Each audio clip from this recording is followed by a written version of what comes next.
a igreja e o fermento. 1 Coríntios capítulo 5, versículo 6 a seguir, que diz bem assim a palavra do Senhor: não é boa a vossa jactância. Não sabeis que um pouco de fermento faz levedar toda a massa?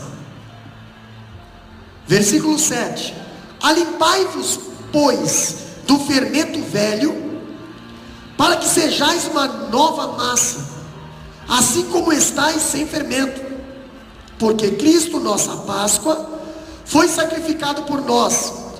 Pelo que façamos festa, não com o fermento velho, nem com o fermento da maldade e da malícia, mas com os asmos da sinceridade e da verdade. Já por carta vos tenho escrito que não vos associeis com os que se prostituam. Isso não quer dizer absolutamente que os devassos deste mundo, ou com os avarentos, ou com os roubadores, ou com os idólatras, porque então vos seria necessário sair deste mundo. Mas agora escrevi que não vos associeis com aquele que, dizendo-se irmão, for devasso, ou avarento, ou idólatra, ou maldizente, ou beberão, ou roubador, com o tal nem ainda comais. Porque tenho eu em julgar também os que estão de fora? Não julgais vós os que estão de dentro, mas Deus julga os que estão de fora. Tirai, pois, dentre vós a esse iníquo. Podeis assentar? A igreja e o fermento. Pastor, por que o apóstolo Paulo, ele entrou no assunto do fermento? E quando nós vemos falando da igreja e o fermento, eu vejo algo: como a igreja deve administrar a disciplina. Quando a gente fala de disciplina, nossa, o pastor vai dar gancho, o pastor vai excluir, o pastor vai... Irmãos, nós temos que aprender pela Bíblia o que é disciplina. Porque as igrejas antigamente, por falta de conhecimento, por falta de maturidade também, e por falta de discernimento, e eles disciplinavam coisas que não precisavam ser disciplinado, e deixava de disciplinar coisas que era necessário disciplinar. Pessoas eram disciplinadas por causa de usos e costumes, mas nós vemos que a palavra de Deus não prega usos e costumes. A palavra de Deus prega doutrina, leis, e balizada nessas leis nós vamos ter bons costumes. Ninguém sem lei consegue ter bons costumes. Uma pessoa que não tem uma boa base vai conseguir ter uma boa estrutura. Uma pessoa que tem uma boa base, ela vai ter construída uma boa casa. Uma pessoa que não tem boa base, não vai ter uma conduta, não vai ter um costume, não vai ter um hábito, não vai ter uma caminhada, não vai ter uma educação, nada vai ser bom. Por quê? Não tem base. A nossa base é a palavra de Deus. A palavra de Deus são as nossas doutrinas. Doutrina significa regras, leis, na qual nós temos que seguir. A palavra de Deus não se molda com nós, é nós que se moldamos com a palavra. Então, se eu não me mudar com a palavra, eu vou estar fora das doutrinas de Deus. Então é eu que tenho que mudar, não é a palavra. A palavra, a Bíblia diz que permanece para sempre. A Bíblia diz que passará o céu e a terra. Quando fala céu, está falando área espiritual, área angelical, está falando atmosfera, está falando astros. E quando fala terra, está falando de eu, você, animais, passa tudo. Mas a Bíblia diz que as palavras de Deus não vão passar, elas permanecem para sempre. Agora, quando eu vejo a igreja, como a igreja deve administrar disciplina, nós destacamos alguns pontos. E o primeiro ponto eu vejo aqui, ó, em primeiro lugar, eu vejo que a disciplina é um ato imperativo. Quando eu vejo o apóstolo Paulo falando ali no capítulo 5, versículo 2 a 13, que nós acabamos de ler, A disciplina é um ato imperativo e não uma opção. E é por isso que o reformador chamado João Calvino compreendia que uma igreja onde a disciplina era negligenciada falhava em ser uma igreja genuína. Existem muitas igrejas na face da terra, mas poucas usam a disciplina para direcionar a igreja. Entendeu? Tem igreja que não prega disciplina, tem igreja que não prega estatuto, tem igreja que não prega a palavra correção, a palavra pecado. Por quê? Porque esvazia a igreja. Entendeu? Esvazia a igreja. Tem pessoas que não gostam de vir no culto de ensino. Por quê? Porque sabem que vão apanhar com a palavra. Não querem se mudar. Então, eles preferem ficar fora de um culto que queria alimentá-los, queria fortalecê-los, queria orientá-los.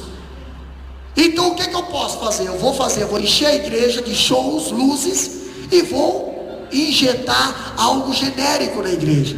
Vou começar a dizer que Jesus só aceita o coração, Jesus não olha para a vida, Jesus não olha, Jesus venha como estás e permanece como está. Então esse tipo de doutrina que está sendo usado no mundo contemporâneo hoje, entendeu? Jesus, ele falou um dia quando ele entrou no templo, ele meteu o chicote nos cambistas dentro da igreja e disse bem assim, ó: a minha casa não será chamada, a minha casa será chamada casa de oração, e vós fizestes, transformaste ela em covios e salteadores. Covil e salteadores. O apóstolo Paulo, chamando nossa atenção, ele diz que a disciplina é uma ordem de Deus. Ele diz: ide e ensinai. Entendeu? Ensinando todas as coisas que eu vos tenho falado. E se nós vamos prestar atenção como Jesus ensinou os discípulos, se hoje fosse ensinar os discípulos hoje da forma que Jesus ensinou antigamente, misericórdia, né? Mas não mudou nada. Pastor, ali no capítulo 5, versículo 2, diz bem assim, e não chegastes a lamentar, para que fosse tirado do vosso meio quem tamanho ultraje praticou. O que estava acontecendo na igreja de Corinto? A igreja de Corinto estava tendo membros dentro da igreja que estava praticando aberrações, e o povo estava conformado. Pessoas estavam se conformando.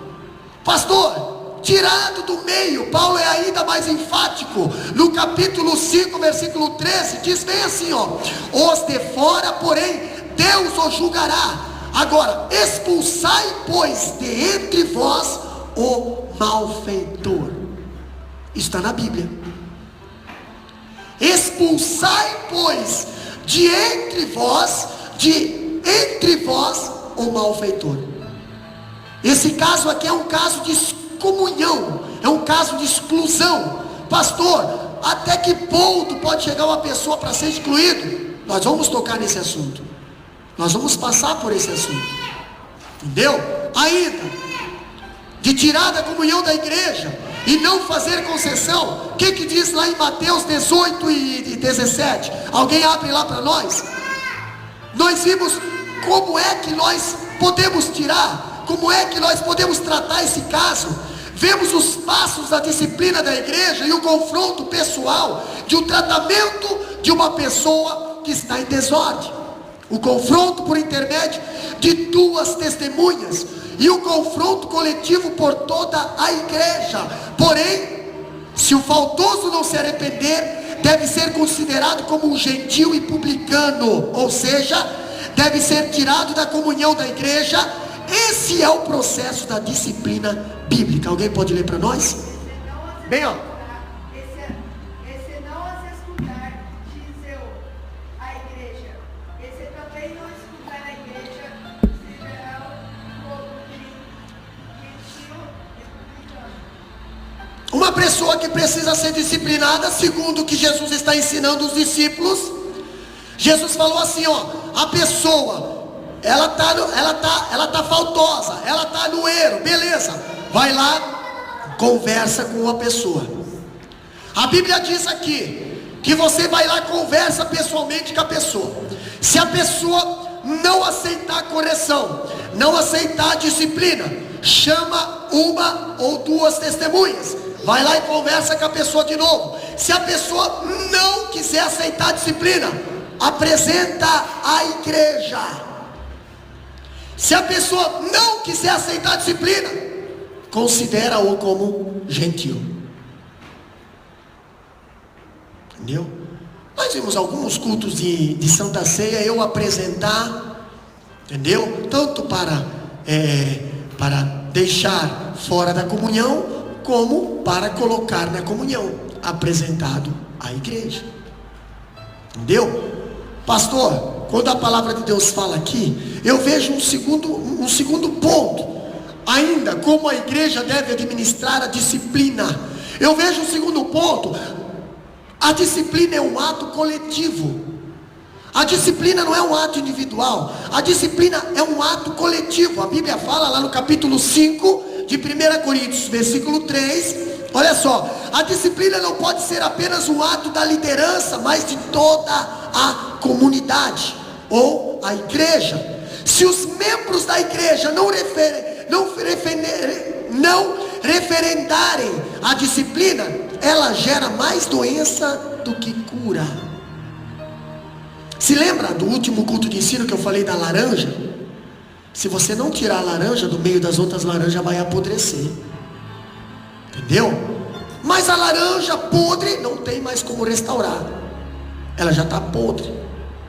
É aquela pessoa que não quer mais ser restaurada. Ela se deixou a tornar crônico um negócio desse. Ainda dizendo aqui, ó, a disciplina precisa ser feita em nome de Jesus e no poder de Jesus. Não é no nome da pessoa, e não é no poder da pessoa. Tem muitas pessoas que querem disciplinar, tem muitas pessoas que querem chamar a atenção, tem muitas pessoas que querem corrigir, mas querem corrigir com a autoridade própria. Querem corrigir com a sua própria ousadia, com a sua própria autoridade. Aí, como diz aqui, em vez de melhorar, acaba estragando mais. Em vez de ajudar, acaba prejudicando. A palavra de Deus nos ensina que nós precisamos corrigir em nome de Jesus. Entendeu? Com o amor de Jesus. A palavra de Deus diz que a misericórdia e a bondade nos seguirão todos os dias. Irmão, não adianta você corrigir e não ter misericórdia. Não adianta você corrigir e não ter amor. Entendeu? Você precisa corrigir, mas você precisa acreditar que ela vai se regenerar. Ela vai mudar a sua falha. Quando a palavra de Deus fala que a igreja, ao se reunir para disciplinar um crente faltoso, deve estar reunida em nome de Jesus, no poder de Jesus. E é dentro dessa ambiência que a disciplina é aplicada. Agora imagine se Paulo desse uma ordem para disciplinar um membro faltoso e a igreja dissesse que ele deveria não ser disciplinado. É o que muitas vezes acontece em determinadas igrejas por aí. Precisa corrigir, levanta 3, 4 da igreja contra. Não corrigiu, levanta 3, 4 da igreja contra. O apóstolo Paulo falou para a igreja de Corinto, bem assim: não é boa a vossa jactância. Vocês têm tolerado dentro da igreja, vocês têm feito vista grossa dentro da igreja, vocês não têm se lamentado, vocês não têm nem procurado satisfação, vocês não têm nem procurado meios para ajudar, ou para mudar, ou para tirar, ou para corrigir. Vocês têm se conformado.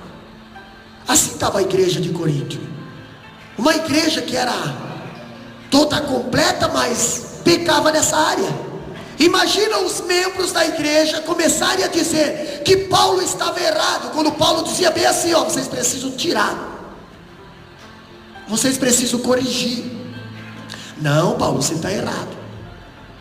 Quando eu vejo o apóstolo Paulo dizendo, o que aconteceria na igreja? Certamente o crente faltoso não se humilharia, mas a toda a igreja seria contaminada pelo fermento do seu pecado. Se nós não corrigimos, a pessoa se acha e contamina mais. Pessoas mais fraquinhas vão achar que pode e vão continuar fazendo também. se não houver correção na igreja, se não houver disciplina na igreja, se não houver direção na igreja, até os fracos vão ser contaminados. Pastor, quando eu vejo ainda falando de como nós devemos administrar a disciplina na igreja, eu vejo que a disciplina é um ato restritivo e preventivo. Capítulo 5, versículo 9 a 11. Presta atenção, em um ponto importante, a igreja de Corinto estava dividida quando deveria estar unida. Vocês vão se lembrar do versículo que nós já passamos aqui, mais no começo do estudo. E estava unida quando deveria estar dividida. Ela estava dividida quando deveria estar profundamente unida, pastor. A igreja de Corinto havia 4 partidos dentro da igreja. O apóstolo Paulo fala bem assim, ó: tem aí os que se dizem que são de Paulo, tem aí os que se dizem que são de Cefas, tem aí os que se dizem que são de Pedro, tem aí os que se dizem que são de Cristo. A igreja está dividida, entendeu? A igreja está dividida quando deveria estar unida. A igreja está dividida quando era para estar dividida. A igreja está unida. Pastor, a igreja deveria ter divisão? Sim. Nós somos chamados para estar separados do pecado. Deus não concorda quando tem união com o pecado, quando tem confronto, quando tem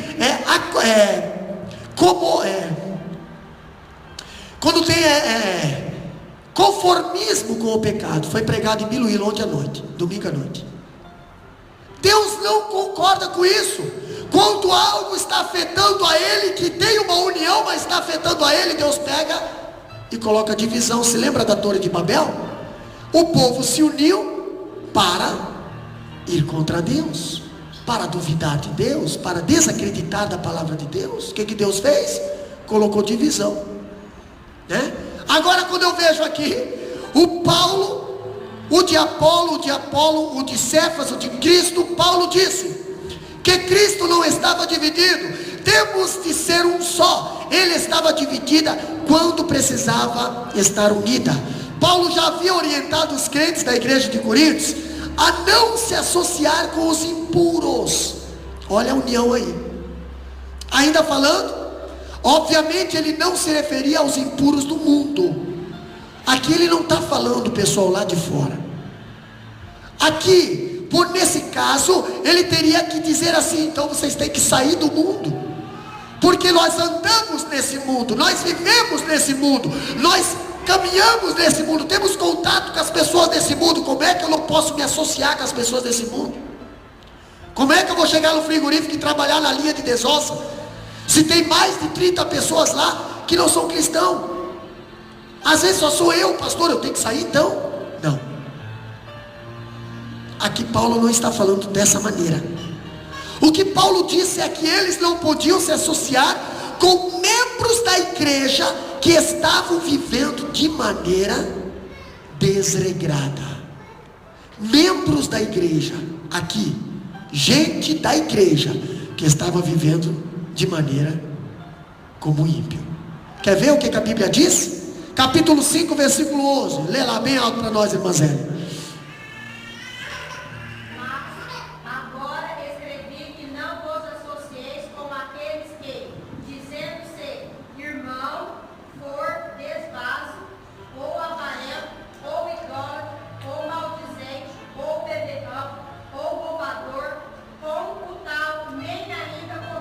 O apóstolo Paulo fala bem assim, ó: mas agora vos escrevo que não vos associeis com aqueles que, dizendo-se irmão.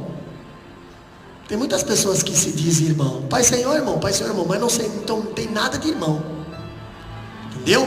Eu já preguei aqui que só faz parte da família quem deixa o pai trocar as vestes, colocar anel e botar sandália e entrar para dentro de casa. Caso contrário, são pessoas do lado de fora. São irmãos mais velhos que ficam só ali batendo na tecla. Por que tu matou cordeiro? Por que isso? Por que tu aceitou o irmão mais novo para dentro de casa? Por que isso? Não são considerados irmãos, estão fora de casa. nem reconhece o seu irmão, nem reconhece o pai.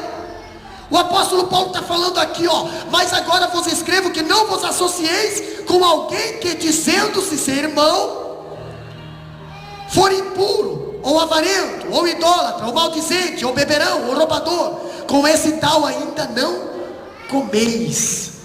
Está falando de comunhão, está falando de comida, está falando de ceia.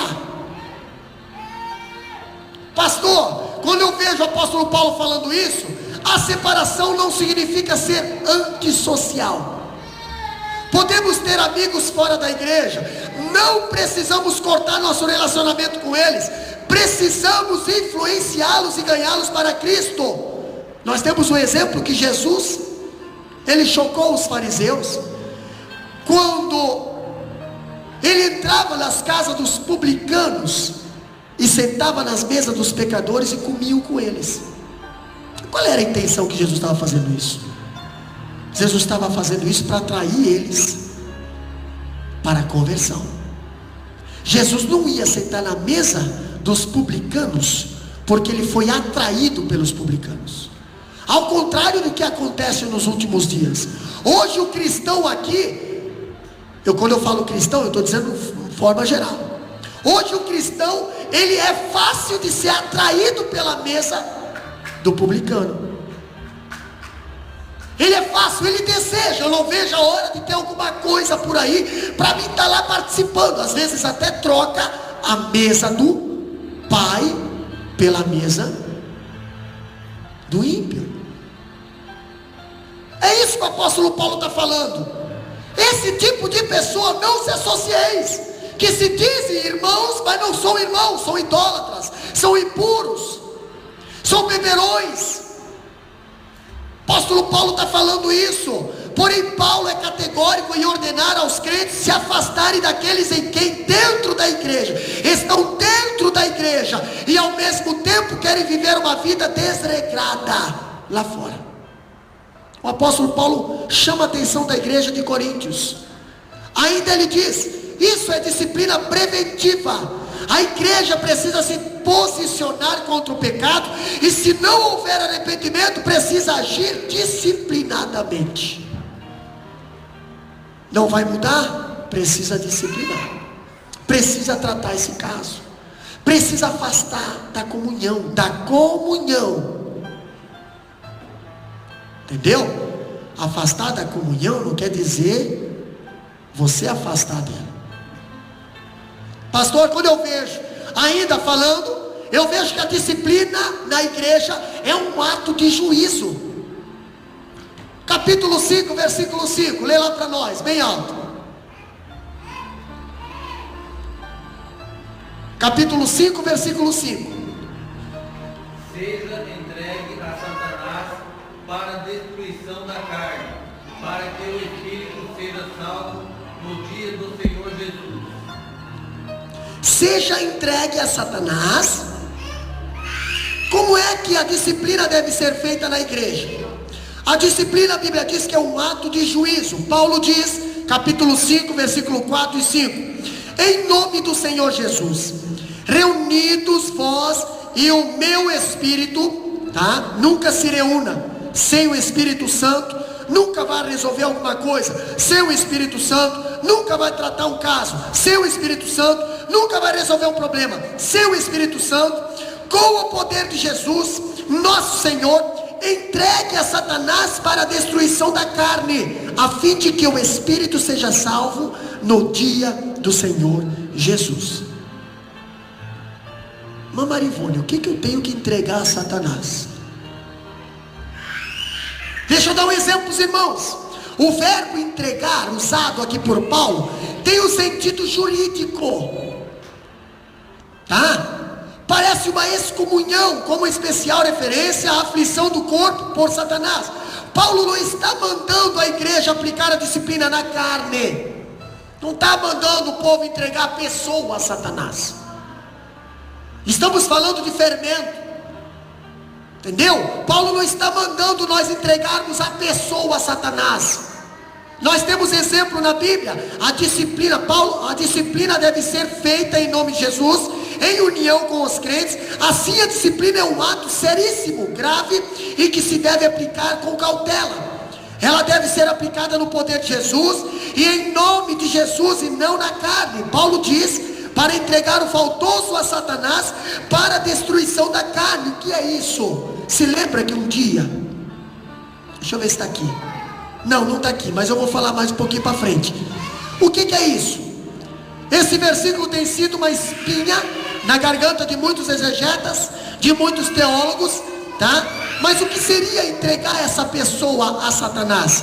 Aqui diz a palavra de Deus: a Satanás para a destruição da carne, versículo 5, a fim de que o espírito seja salvo no dia do Senhor Jesus.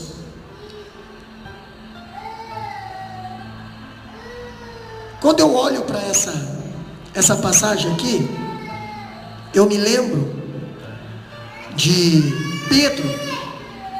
Pedro estava atrás de Jesus, falando para Jesus, e Jesus olhou para ele e disse bem assim: para trás de mim, Satanás.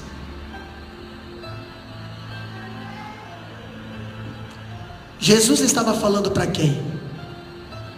Para Pedro? Não, Jesus estava falando para algo que estava dominando a vida de Pedro. Agora vocês entendem o que é para entregar a Satanás. É para entregar a Satanás aquilo que pertence para ele e libertar aquela alma para a salvação. O que é para nós entregar a Satanás, pastor? Entregar o fermento velho, pertence para esse mundo. As atitudes e o comportamento pertencem para esse mundo. E a alma nós temos que entregar a Deus. Isso é verdadeira disciplina. O que acontece nos últimos dias? Hoje você entrega corpo, alma e espírito, exclui, porque até a família você exclui da igreja. Você despreza, você ignora, por que, pastor? Por causa de fermento. A Bíblia diz que o fermento velho faz levedar toda a massa, mas se eu tirar o fermento, eu consigo recuperar a massa. Se eu não colocar o fermento, a massa nem incha. Mas não, eu prefiro jogar massa, fermento, tudo fora. Quando o apóstolo Paulo está falando aqui, os melhores intérpretes entendem que isso significa a exclusão, comunhão da igreja.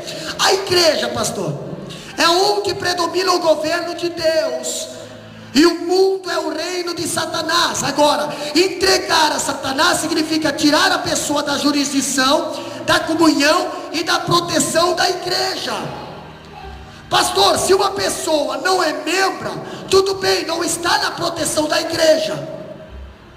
Que a Bíblia diz, toda a vara que está ligada na videira verdadeira, ela produz fruto, ela faz parte do corpo. Uma vara que não faz parte do corpo não pode ser considerada membro do corpo.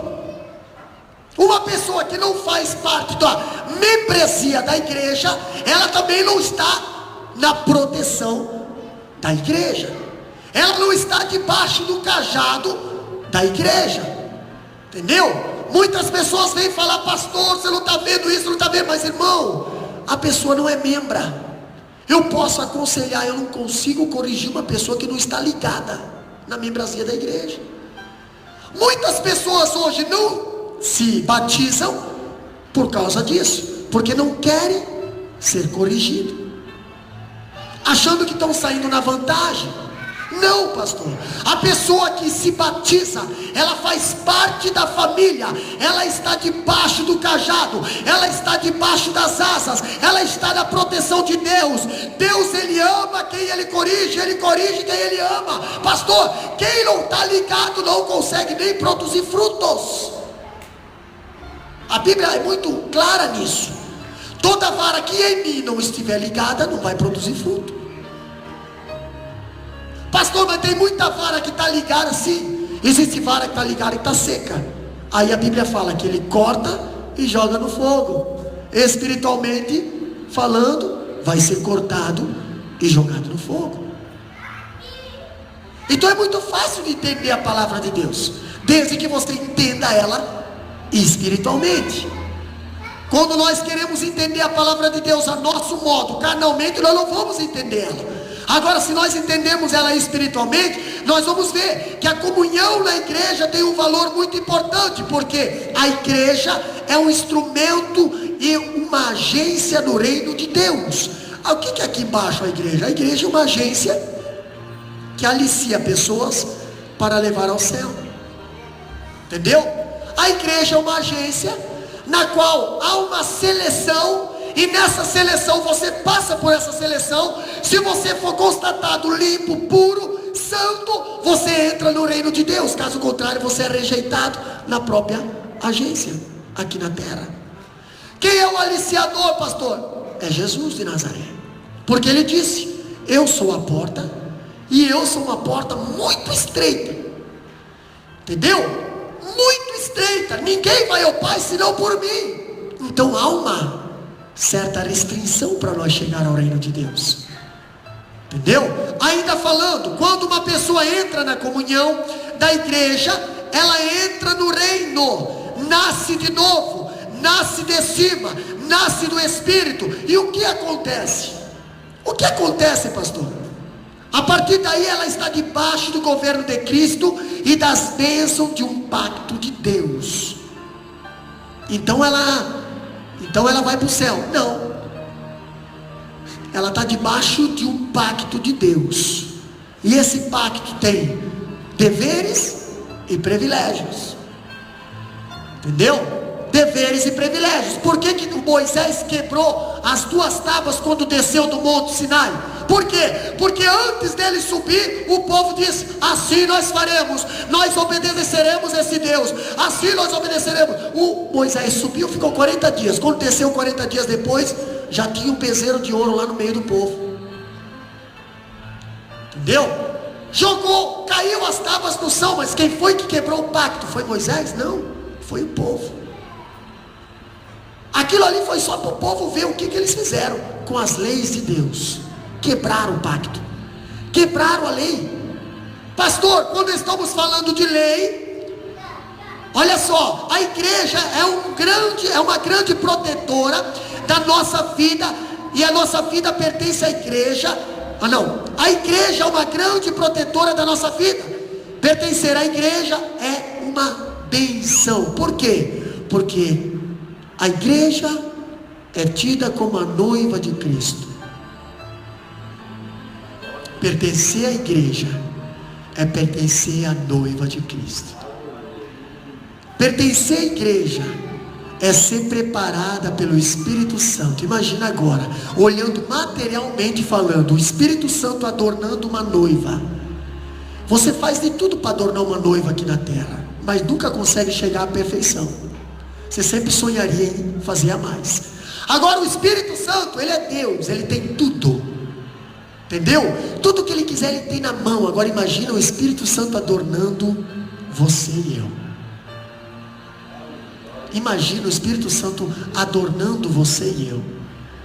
Materialmente falando, precisa botar mais pérolas aqui, precisa fazer uma cauda melhor aqui, precisa fazer isso aqui, meu Deus do céu, é o Espírito Santo que está te adornando, não é o homem. Para quê, pastor? Para você ir ao alcance, para você ir adiante ao encontro do noivo, que é o mestre. Imagina a marcha nupcial, que aqui na terra essa marcha nupcial faz muita gente chorar, principalmente os pais, né? Agora imagina a marcha nupcial, irmã Juliana, lá do céu. Como é que vai ser a marcha nupcial do céu, Diácono Mongels? A última trombeta. Pastor, a última trombeta para muitos é um arrepio, mas para a noiva é o momento. Imagina, imagina a última trombeta, irmãos. Vou até fazer aqui uma encenação. Imagina a última trombeta. Nós estamos aonde? Nós estamos na terra, sendo adornada, preparada para quê, pastor? Para entrar nas mansões celestiais. A noiva só consegue entrar nas mansões celestiais a hora que o toque da trombeta começa. E lá vem a noiva. Eu acho interessante que a noiva não vai se encontrar com o noivo lá na mesa do cordeiro. A noiva vai se encontrar com o noivo nos ares, irmã Lenice, aqui no meio. A noiva vai se encontrar com o noivo nos ares. A Bíblia diz: e nós que que estamos vivos, e os mortos serão arrebatados para juntos encontrarmos com Ele nos ares. Depois que houve o encontro da noiva e o noivo nos ares, aí nós vamos entrar junto às mansões celestiais. Você não vai entrar sozinho não, viu? Você vai entrar com o noivo. Agora eu acho interessante, quando a palavra de Deus fala aqui, por isso quando um crente é disciplinado e excluído da igreja, ele volta à influência daquele que está reinando e governando lá fora. Satanás é o príncipe da potestade do ar. Ele é o Deus desse século. Satanás está reinando nas trevas. A exclusão da igreja expõe o membro faltoso à ação de Satanás. Eu estou falando exclusão, não disciplina. A exclusão, entendeu? Não disciplina. Pastor, os membros do corpo de Cristo desfrutam proteção dentro desse corpo. Os membros do corpo, a igreja oferece proteção à malícia de Satanás. Acompanha na Bíblia lá. Não estamos imunes aos seus ataques, mas também não estamos expostos e desamparados diante dele. Quando fazemos parte da igreja, nós estamos sendo atacados, mas nós estamos com uma imunidade. Quando não fazemos parte da igreja, nós não temos essa imunidade. Nós somos alvo fácil. Ainda falando, ser entregue a Satanás significa não marchar mais na fila desse exército. Entendeu? Ser entregue a Satanás. Ao invés disso, ficar isolado, de sorte que a proteção é removida. O objetivo da disciplina é, pastor, a restauração e a salvação do membro faltoso. Mas se o membro faltoso não quiser aceitar a disciplina, aí cabe a exclusão, porque aí a palavra de Deus nos manda remover do rol de membro. Aí a pessoa volta a estar como um ímpio lá fora. Pastor, ainda dizendo, o membro faltoso não perde a salvação com a disciplina. Uma pessoa que está disciplinada, ela não está sendo entregue a Satanás.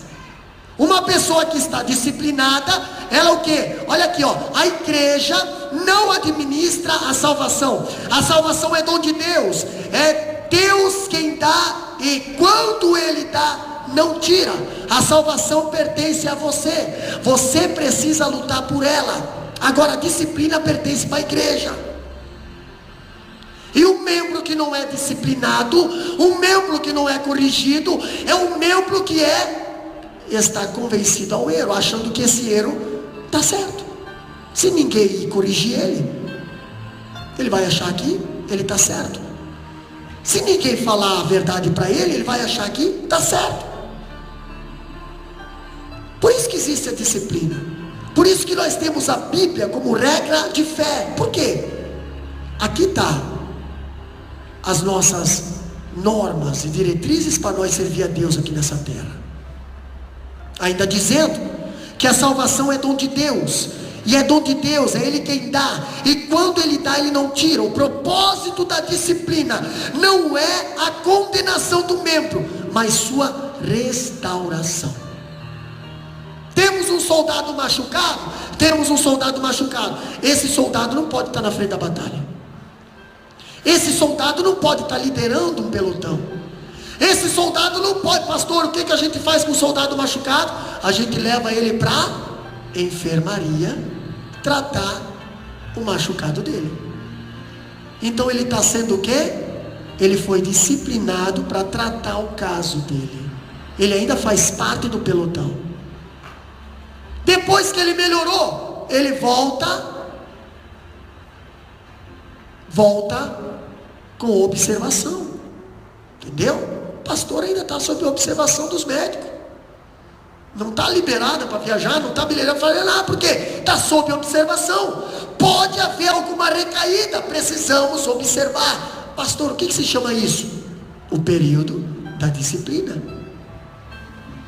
Entendeu? E qual é a diferença da disciplina e da exclusão? Quando se fala da igreja, a disciplina é quando o membro se deixa ser corrigido. E a exclusão? A exclusão é quando o membro quer ficar aqui machucado, atrapalhando os outros que estão bem, e não quer ser corrigido, e não quer ser disciplinado, e não quer ser tratado. Aí o que está acontecendo? Está atrapalhando, está machucando os outros. Não, precisa ser tirado. Porque alguma intenção ele tem de ficar ali, ou para machucar os outros, ou para atrapalhar, ou para atrasar o pelotão. Precisa ser tirado.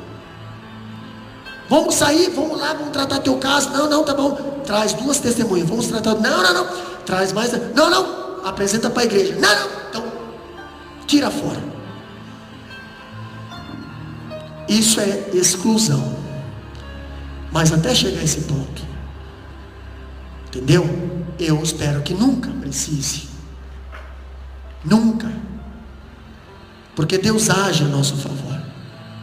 Deus trabalha a nosso favor. Mas na igreja de Coríntios estava com esse problema. E se estava com esse problema, a igreja de Coríntios não é uma igreja melhor que a nossa.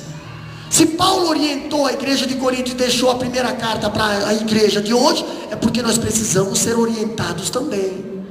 Precisamos estar aqui, aprender com ele. Pastor, quando falamos aqui, nós vemos algo interessante ainda. A igreja, a disciplina é um ato de prevenção, preventivo. A disciplina é um ato preventivo. Ela protege os demais membros da igreja. Se eu deixar um membro fazendo um monte de escândalo dentro da igreja e fora da igreja, participando da igreja, vai prejudicar os outros irmãos, fora e dentro. Precisa ser corrigido. O que Paulo diz lá no capítulo 5, versículo 7? Diz bem assim, ó: lançai fora o velho fermento, para que sejais nova massa. Se lembra que o apóstolo Paulo diz que você precisa nascer de novo para ser uma nova criatura? Pois é, esse nascer de novo era da carne? Não, é do Espírito. Nascer de novo. Se nós nascemos de novo no Espírito, a carne vai ser orientada pelo Espírito. Então eu não vou mais ter o velho fermento. Eu vou ser um pão asmo. O que é o pão asmo? Um pão sem fermento, um pão sem enxume. O próprio apóstolo Paulo, a própria Bíblia fala, lá no livro de Josué, também no livro de Êxodo, quando o povo de Israel ia sair do Egito, nós vemos que Deus fala para Moisés: Moisés, agora você mata o cordeiro e faz pão sem fermento. Entendeu? E ainda, Moisés, ervas amargas. Por quê? Pão sem fermento, você não pode ter uma vida inchada. O cristão não pode ser inchado. Tem muita gente que é inchado. É inchado, vive inchado. Qualquer toquezinho ele, né? Está inchado. É inchadão. É um inchadão. Mas não pode dar um toquezinho que ele fica 3, 4 semanas ali, ó. Daqui a pouco ele vai se inchando de novo. Sabe de onde vem esse enxume? Vem lá de fora do mundo. Por quê, pastor? Porque quem pertence à família não incha, ele diminui, ele é humilde. A Bíblia diz que Deus exalta quem se humilha, e Deus humilha quem exalta. Deus só humilha quem tem fermento lá de fora. Quem não tem fermento, Deus exalta. Pastor, quando a palavra de Deus fala aqui, ó, se você não lançar o fermento velho fora, você não vai ser nova massa. Se nós não deixarmos os costumes, os padrões, as coisas desse mundo lá fora, e nós seguirmos o caminho que é Jesus, nós não vamos se tornar uma nova criatura. Precisamos abandonar o fermento velho. O fermento velho é as coisas desse mundo, o nosso passado. Ainda a Bíblia fala, a massa vai se contaminando, ela vai ser contaminada. Paulo continua dizendo, lá no versículo 12: Por isso celebramos a festa não com o velho fermento, nem com o fermento da maldade, nem o da malícia, e sim com os asmos. O que é asmos? Asmo é pão sem fermento, da sinceridade e da verdade. Uma pessoa que fala a verdade, nem sempre ela aparece. Uma pessoa que é sincera, nem sempre ela aparece. Por quê? Porque ela não tem fermento. Agora o mentiroso, ele aparece. Mentiroso, ele, meu Deus, está lá, pá. Mas a Bíblia diz que a verdade, ela predomina, e a mentira, ela é revelada. E quando uma mentira do mentiroso é revelada, aí acabou com a massa. Sem contar que deu escândalo para a igreja. Alguns até se desviam por causa daquele. Alguns até se escandalizam por causa daquele. Entendeu? Por isso que a Bíblia diz que um pouquinho de fermento faz levedar toda a massa. Contamina toda a massa. Querendo ou não querendo, por mais forte que você seja espiritualmente, você é atingido. Por quê? Você faz parte da igreja. Você faz parte da massa. Pastor, ainda falando aqui, Paulo prossegue dizendo, lá no versículo 12: pois com que direito haveria eu de julgar os de fora? Não julgais os de dentro. A igreja deve julgar os seus membros, e não os de fora da igreja. Paulo conclui: os de fora, porém Deus os julgará. Expulsais, pois, de entre vós o malfeitor. Muitas das vezes nós se preocupamos com os lá de fora. Se preocupamos com os lá de fora. Esquecemos dos de dentro. Julgamos os de fora, que nem é para nós julgar. E os de dentro nós toleramos. Pastor, mas a Bíblia nos dá direito para julgar? A Bíblia não dá direito de julgar. A Bíblia nos dá lei, padrão, prumo, para medir. Isso aqui é uma regra de fé. Quem não está igual como isso aqui, está fora. Então eu já posso dizer que está errado. A Bíblia diz que quem não é por nós é contra nós. Aí já está um julgamento. Por quê? É através da palavra. Se nós naquele dia, Diácono Adael, vamos ser julgados pelo livro da lei, o livro da lei está aqui na nossa mão. Nós já podemos começar a botar na balança o que nós vamos ser julgados naquele dia ou não. Está aqui. As obras, entendeu? Nós vamos ser julgados pelos nossos atos. Tudo vai ser julgado. Vai ser julgado por aqui. Já se adiante, meu irmão. Já vai abrindo um livrinho aí. Já vai vendo o que está em falta. Já vai vendo o que tem em excesso. Já vai colocando ali, meu Deus, isso aqui eu não estou fazendo. Eu vou ser julgado por isso aqui. Meu Deus, isso aqui eu não estou fazendo. Vou ser julgado por isso aqui. Deus, isso aqui eu estou conformado, mas está aqui. Está dizendo que tu não se agrada disso aqui. Eu vou ser julgado por isso aqui. Nós vamos ser julgados pelo livro da lei. Esse livro da lei que está na nossa mão hoje. Vai ter mais um livro lá em cima, pastor. Vai ser qual livro? O livro da vida. Aquele livro que está o teu nome lá, escrito no livro da vida. Pois é, mas não está só o teu nome escrito lá. Está todos os centésimos e centésimos e centésimos e milésimos de milímetros de segundos. Não sei se é assim que eu posso dizer. Dos teus pensamentos, intenções e pensamentos, está tudo registrado lá.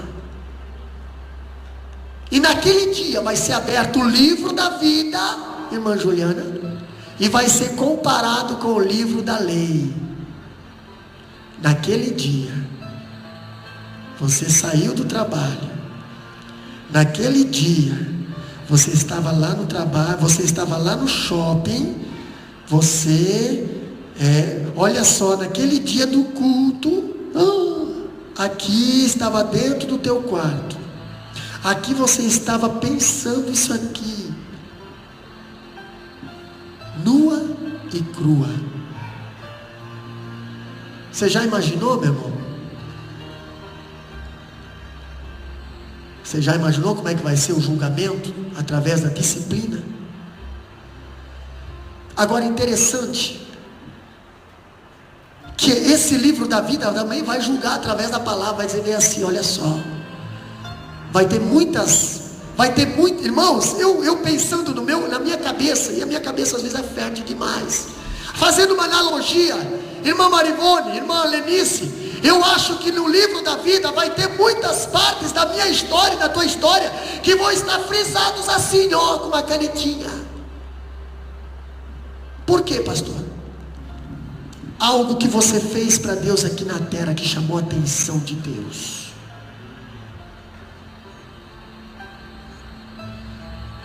Deus não se esquece, mas Ele imputa. Quanto a Abraão, ele aceitou pela fé, seguir os caminhos do Senhor. A Bíblia diz que Deus imputou isso lá nos anais celestiais. Agora imagina você, quando você está fazendo algo para Deus, e você surpreende Deus com algo sobrenatural. Deus pega aquela canetinha lá no céu, imagino eu, e frisa esse dia da tua vida. Frisa. Quem sabe ali foi colocado uma pedra a mais na tua coroa. Quem sabe ali você conseguiu ganhar uma alma, você conseguiu investir em alguém, você conseguiu trazer alguém para a igreja. Está frisado lá no livro da vida. Isso vai mexer na balança. Pastor, o que é tirar o fermento? Tirar o fermento não é apenas tirar o pecador, é tirar o pecado. Lembra quando Pedro queria afastar Jesus da cruz? Jesus disse para ele: arreda de mim, Satanás, porque não cogitas as coisas de Deus, e sim as coisas do homem.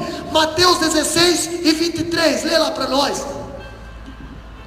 Mateus 16 e 23, o que diz lá? Ali Jesus estava falando para quem? Para Pedro. O que Jesus estava falando? Era para Pedro mesmo? Ele, porém, voltando-se, disse a Pedro: para trás de mim, Satanás, que me serves de escândalo, porque não compreendes as coisas que são de Deus, mas só as coisas que são dos homens. O que estava acontecendo ali naquele diálogo, diácono Mongelson? Pedro estava lá querendo dizer assim: Jesus, você não pode morrer na cruz. Jesus, você não vai morrer na cruz. Jesus, eu vou morrer no teu lugar. Jesus, tu não vai morrer. Não, Jesus, não vai. Jesus, não vai. Sabe que aquele camarada que é, não vai, pronto, não vai. Quem é que não queria que Jesus morresse? Quem é que não queria que Jesus morresse, Letícia? Por que será? Por que Satanás não queria que Jesus morresse? A coisa mais terrível que Satanás não queria que acontecesse era a morte de Cristo. Sabe por quê? Porque Satanás não conseguiu fazer Jesus pecar. E se tivesse morrido um inocente, o sangue desse inocente ia perdoar o pecado de toda a humanidade. Satanás não queria que Jesus morresse. Satanás queria que Jesus pecasse, não morresse. Entendeu? Satanás queria que Jesus pecasse. Mas a Bíblia diz lá no livro de Gênesis: e a semente da mulher pisará a cabeça da serpente. Entendeu? Como é que foi o pisada na cabeça da serpente? 3 anos, 33 anos, mais 3 anos de ministério, pregando contra a serpente, pregando contra o pecado e não se contaminando com o pecado. Isso é o que, pastor? É pisar na cabeça da serpente. Olha só, Satanás, tá vendo aí que, viu? Tu me tentou lá no deserto, olha aqui, ó. Tá vendo aí que tá me tentando aqui, ó. Tá vendo que tu usou os fariseus para tentar pedrejar a mulher? Olha aqui, Satanás, tô pisando aqui no aqui. Ai, Satanás não conseguia achar nada que o acusasse. Pastor, e aí o que aconteceu? Aí a serpente mordeu o calcanhar, né? Tipo assim, não consigo fazer pecar, então eu vou matar. Mas era promessa. Jesus já tinha sido condenado à morte antes da fundação do mundo. Entendeu? Mas Satanás não queria que Jesus fosse para a cruz. Jesus indo para a cruz Ele mesmo na cruz, ele conseguiu tirar uma alma do inferno. Uma alma que estava condenada ao inferno na cruz. Ali ele disse: hoje estarás comigo no paraíso. Ladrão do lado direito. Quando Satanás pensou: agora eu vou matar Jesus, Jesus pega e fala bem assim: ó, nas tuas mãos entrego o meu espírito. Ah não, antes de Jesus falar assim, irmã, Jesus ainda conseguiu fazer uma coisa, irmã Eli. Pai, tudo que você escreveu, Pai, no livro da vida dessas pessoas que aqui me machucaram aqui, ó, nesses últimos 3 dias aqui, Pai, não imputes esses pecados, Pai, apaga. Pai, perdoa porque eles não sabem o que fazem. O que Jesus estava querendo falar? Jesus estava dizendo: eles estão fazendo isso sem entendimento. Perdoa. Será que isso foi um pisão na cabeça da serpente, moço? Isso deve ter saltado zóio, baga de zóio para tudo quanto é lado. Nas tuas mãos entrego o meu espírito. E naquela hora ele expirou. Aí pronto, Satanás, né, ficou feliz. Bom, matamos o filho de Deus. Matamos o filho de Deus. Olha só. Não tenho poder. Olha o que eu fiz com o filho de Deus. Não tenho poder. Quem disse que eu não tenho poder? Quem sabe ele chegou arrotando grosso lá no inferno, né? Tá vendo, demônios? Estão vendo? Viu como valeu a pena vocês me seguir? Terça parte, tá vendo? Olha aí, ó. Tem mais, vai acontecer mais ainda. Vocês não pegam aquela festa lá no inferno, né, Mancrés? Aquela festa, não sei como é que foi, mas só estou imaginando. Daqui a pouco abre um clarão, não sei aonde, porque não sei se o inferno tem porta. A Bíblia diz que foi tirada a chave, né? Daqui a pouco abre um clarão lá, entra alguém lá dentro do inferno. Os demônios já saem correndo. E Satanás olha,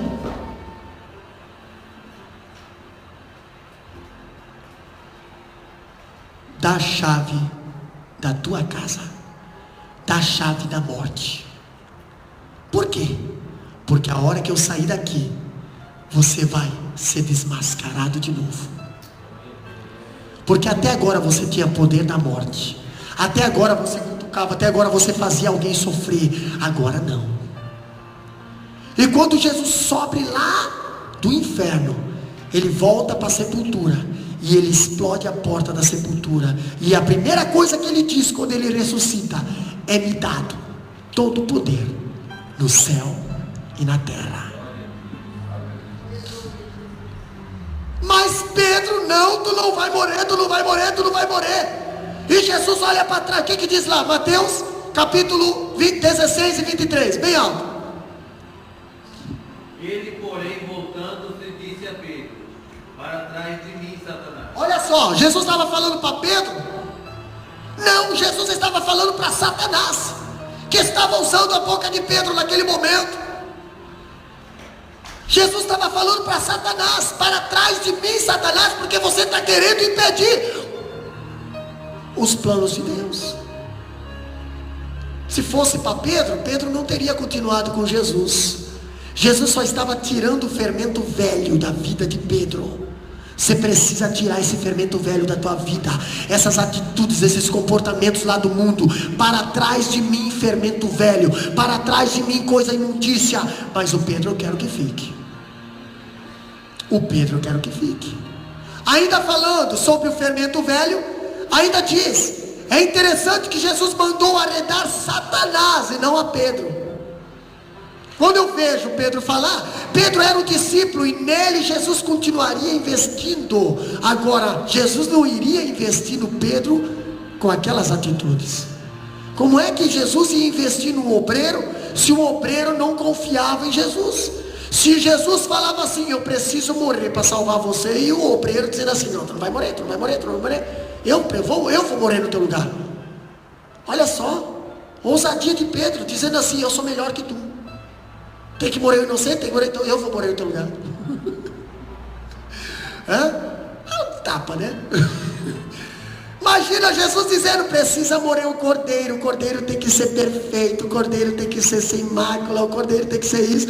Aí chega Pedro lá todo cheio de falha, dizendo: tu não vai morrer, eu vou no teu lugar.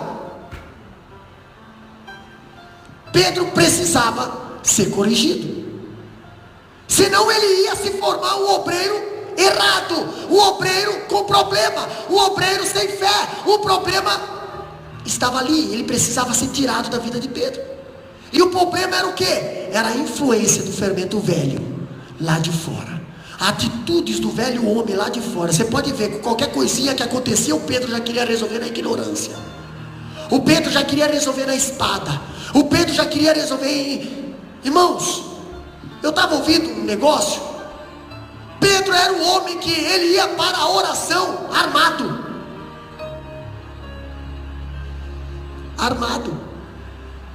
Pedro andava com Jesus, mas estava armado. Não via a hora de se alguém pisar aqui. Pedro, ele ia para a oração de irmão Gelson armado. Pastor, a espada naquela época era um armamento pesado. Seria como se fosse hoje uma bereta, um 38. Pastor, por que nós precisamos ir para a oração hoje com uma bereta e um 38? Uma pistola. Por que será? Espiritualmente falando, será que não tem ninguém que está servindo a Deus armado? Servindo a Deus ali já engatilhado para dar o tiro em alguém, para acertar alguém? Pedro, ele ia para a oração armado, com espada. Pastor, quem era Pedro? Pedro era um pescador, não precisava de espada. Por que ele usava espada então? Porque ele tinha o fermento velho na vida dele. Se lembra que quando os camaradas foram prender Jesus, prenderam Jesus, Pedro foi lá, já tirou a espada e cortou a orelha de quem? Cortou a orelha do filho do sumo sacerdote. Nem cortou a orelha de um soldado, nem cortou ninguém, foi direto numa pessoa que era da igreja, do templo. E o que é que Jesus falou? Pedro, guarda essa espada, Pedro, porque aquele que com espada ferir, será ferido. Aquele que com espada ferir, será ferido, Pedro. Guarda essa espada. Eu não sei porque tu veio armado para a oração, Pedro. Eu não sei porque tu leva espada para a oração hoje. Eu não sei porque tu leva pistola para a oração. Porque, irmão, nós vemos hoje igrejas que o pastor não pode andar sem ter 300 segurança do lado. E alguns ainda dizem bem assim, né? Está sendo pago para matar. Aí a Bíblia diz: eu vim para dar vida e vida com abundância. É por isso que nós precisamos estudar o livro de 1 Coríntios, porque tem muita coisa acontecendo na igreja hoje que já acontecia lá atrás, e Jesus chamava atenção. Entendeu? Pastor, os seus não serão feridos, eles não serão envergonhados.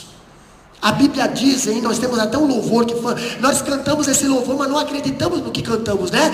Ninguém vai te tocar, ninguém vai te eu estou. Temos que acreditar nisso, né? Temos que acreditar nisso. Senão não adianta nós sermos cristãos e não acreditamos na palavra que nós pregamos. Nós vamos passar por perseguição, vamos passar por perseguição, está aqui, está escrito, pastor, mas eu tenho medo da perseguição, eu tenho velho fermento na minha vida, pastor. Deus não consegue agir porque tem pessoa com o espírito de Pedro ali, aquele velho fermento dizer: tu não pode morrer. A perseguição não pode acontecer. Um homem de Deus, uma mulher de Deus não pode ser perseguida, pastor, hoje. Por quê? Porque não pode. A Bíblia diz que vai ser perseguido, e eu já estou contratando segurança para não ser perseguido. O que eu estou fazendo? Eu estou tentando descumprir o que já está aqui, promessa. Ou eu tenho medo, alguma coisa tem, porque eu tenho medo disso aqui se cumprir. Por que os homens hoje, homens considerados homens de Deus, mulheres consideradas mulheres de Deus, que são influência na sociedade, tem medo de morrer hoje, pastor? Por quê? Se são homens protegidos por Deus, se são mulheres protegidas por Deus, se estão crentes protegidos por Deus, por que eles têm medo de morrer? Alguma coisa está errada. Eles devem estar em falta na balança, porque o cristão verdadeiro, ele almeja, não vê a hora. Deus, quando vai ser a minha hora? Será que eu sou o próximo? Será que eu sou o próximo? Será que eu sou o próximo? Me prepara. Entendeu? Deus repreende qualquer segurança que venha tentar me impedir de entrar no céu. Né? Deus repreende qualquer pessoa que tem o espírito de Pedro, que é o espírito de Satanás, que venha tentar impedir eu de chegar no céu. Se chegou a minha hora, Deus repreende todos que vêm me impedir. Eu quero chegar, não quero mais ficar aqui. Jesus era para morrer na cruz e o Pedro estava impedindo. Jesus estava tentando impedir. Não, tu não vai morrer na cruz, tu não vai morrer na cruz. Não, peraí, eu vou morrer no teu lugar. Eita, promessa não é para ti, é para mim, e é para um santo, não você, rapaz. Bom, não é o Pedro que está falando. Para trás de mim, Satanás, porque tu não vai atrapalhar as promessas de Deus. Algo a se pensar. O verdadeiro cristão já tem proteção divina, não precisa proteção da terra. Uma vez o diácono Modaélio falou que nossa avó, ela é toda blindada, toda cheia de ferro espiritual, toda blindada. Pastor, mas nós não estamos livres de um ataque de canguru. Sim, claro. Mas às vezes nós precisamos receber alguma coisa. Para quê, pastor? Para nós saber que nós somos alvo. Às vezes nós precisamos encontrar um boi deitado na beirada da rua, para saber que Deus abateu esse boi antes de nós passar. Nós precisamos entender que existe uma cruz para nós carregar, que existe um caminho para nós seguir. Nós não podemos fugir dele. Agora não, pastor, nós temos que fazer a obra. Mas peraí, vai começar a perseguição na igreja? Mina aí, tudo de segurança. Aí não é uma igreja. Aí não é uma igreja. Aí é um centro de concentração. Sexto lugar ainda, para nós continuar aqui, ó. Nós vemos que a disciplina envolve um ato de perdão. Não podemos disciplinar se nós não sabemos perdoar. Entendeu? Pastor, a disciplina tem de incluir a disposição para o perdão. É muito importante entender o final dessa história. O que acontece com esse membro que foi expulso da igreja, pastor? Olha só, lembre que o propósito de Paulo era a sua restauração. Está lá no capítulo 5, versículo 5. A disciplina foi aplicada e o propósito foi cumprido. O jovem faltoso arrependeu-se. Agora, Paulo orienta a igreja a perdoá-lo e restaurá-lo. Vejamos o que Paulo escreve na sua segunda carta aos Coríntios. Ali, 2 Coríntios capítulo 5, capítulo 2, versículo 5 a 11, diz bem assim, ó: ora, se alguém causou tristeza, não o fez apenas a mim, mas para que não seja demasiadamente áspero, diga que, em parte a todos vós, basta-lhe a punição pela maioria, de modo que deveis, pelo contrário, perdoar-lhes e confortá-los, para que não seja o mesmo consumido por excessiva tristeza. Já está passando pela punição do pecado, já está passando pela punição da correção, e agora vamos discriminar a pessoa? Entendeu? A Bíblia nos manda tirar o fermento, não a pessoa. Aí está dizendo: pelo que vos rogo que confirmeis para com ele o vosso amor. E foi por isso também que vos escrevi, para que ter prova de que em tudo sois obedientes. Paulo estava escrevendo para a igreja de Coríntios, agora na segunda carta, pedindo para que prova seja obediente nessa parte. A quem perdoais alguma coisa, também eu perdoo. Porque de fato o que tenho perdoado, se alguma coisa tenho perdoado, por causa de vós o fiz na presença de Cristo, para que Satanás não encontre vantagem sobre nós, pois não lhes ignoramos os desígnios. Irmãos, não adianta nós disciplinar e não perdoar. Se nós não perdoamos, está aqui na Bíblia, Satanás ganha vantagem em cima de nós. Entendeu? a pessoa que não perdoa, ela está em desvantagem com Satanás. Pastor, mas a pessoa lá me machucou, a pessoa lá me fez isso. Perdoa, irmão. Na mesma hora já perdoa. Sabe por quê? Porque você está em vantagem. Se você não perdoar, você está em desvantagem. A Bíblia diz aqui em 2 Coríntios capítulo 2, versículo 5 a 11, que a pessoa que não perdoa, Satanás tem vantagem em cima dela. E um coração com uma raiz de amargura, meu Deus, que peso. Ainda falando, a disciplina precisa ser aplicada, acompanhada e concluída com lágrimas. Meu Deus do céu, lágrimas. O que Paulo recomenda agora, uma vez que houve arrependimento, agora vem o papel da igreja. A igreja deve amar, consolar, perdoar esse homem, recebê-lo de volta à comunhão da igreja. E nós somos chamados para odiar o pecado, mas não o pecador. Se lembra nos cultos de Santa Ceia? Eu peço a confirmação da igreja. Irmãos, quantos aceitam fulano de tal na comunhão?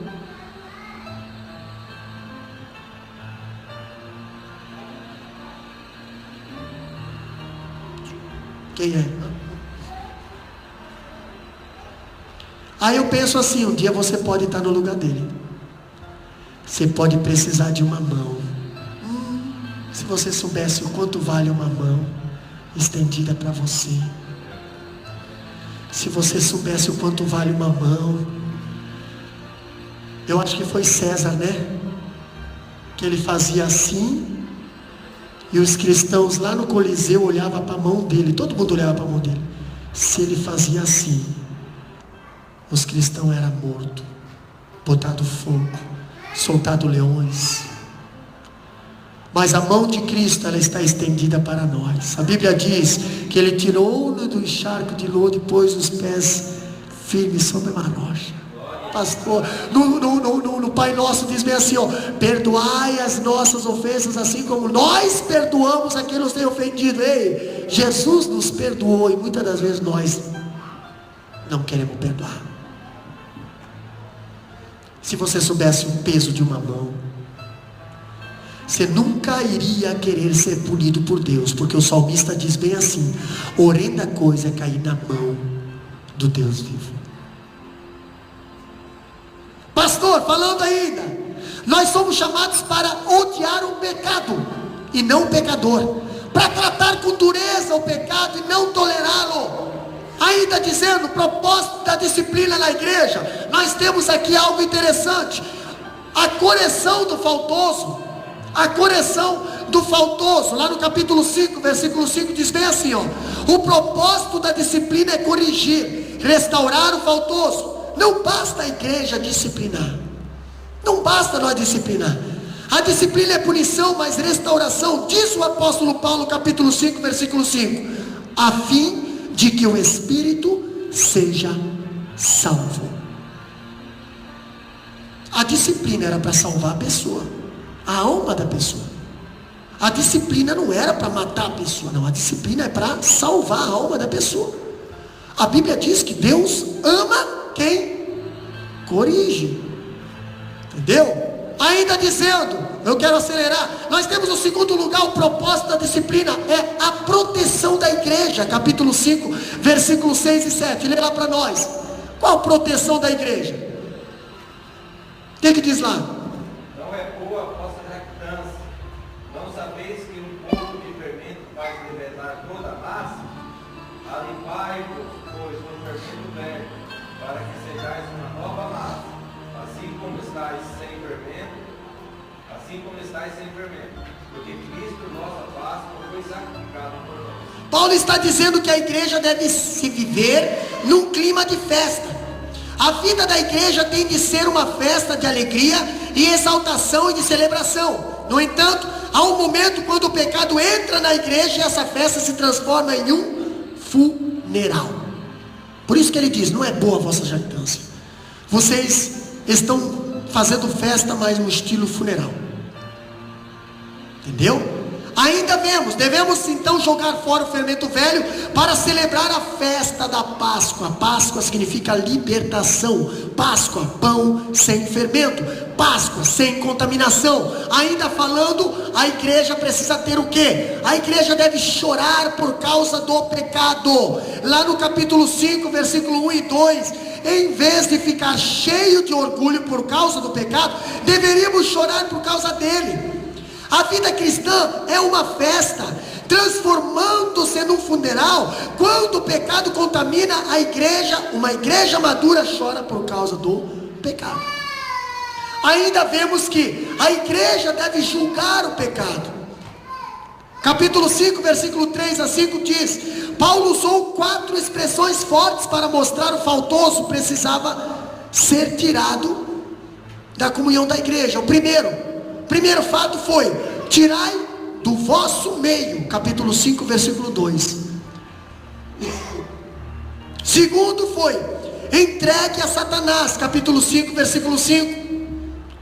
Terceiro foi: lançai fora. Capítulo 5, versículo 7. E o quarto: expulsai de entre vós.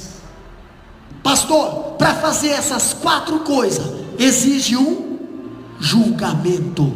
Ninguém tira, ninguém expulsa, entendeu? Ninguém tira, ninguém expulsa, ninguém entrega, ninguém lança sem antes decidir o porquê está fazendo isso. Isso cabe à igreja, através da palavra, no nome de Jesus Cristo. Se não fazer isso, a igreja é contaminada. A igreja, ela passa por escândalo. A igreja, ela passa por sofrimento. Por quê? Porque é tolerado certas coisas. Quando eu falo sobre isso, eu vejo que a igreja deve remover o pecado. Capítulo 5, versículo 6 a 13. A imagem aqui é da Páscoa judia. O cordeiro foi imolado, o sangue foi aplicado nas vigas das portas, e eles tinham que reunir-se dentro da casa para comer o cordeiro e os pães asmos. Todavia diz a Bíblia que todos eles tinham de investigar a casa durante 7 dias.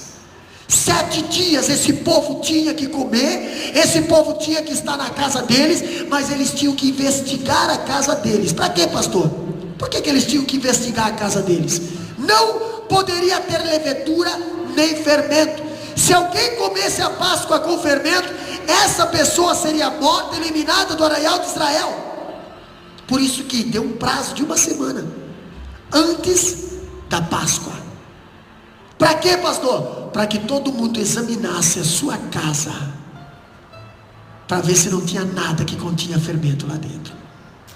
Nem um pedaço de pão, nem um vinho fermentado, nada com fermento. Se tivesse, se chegasse a Páscoa, se chegasse pastor, vamos passar o sangue nos umbrais da porta, vamos tudo para dentro, mas se houvesse fermento lá dentro, não adiantaria o sangue, ia morrer também. Tá? Algo a se pensar. Vamos trazer para os nossos dias, irmãos.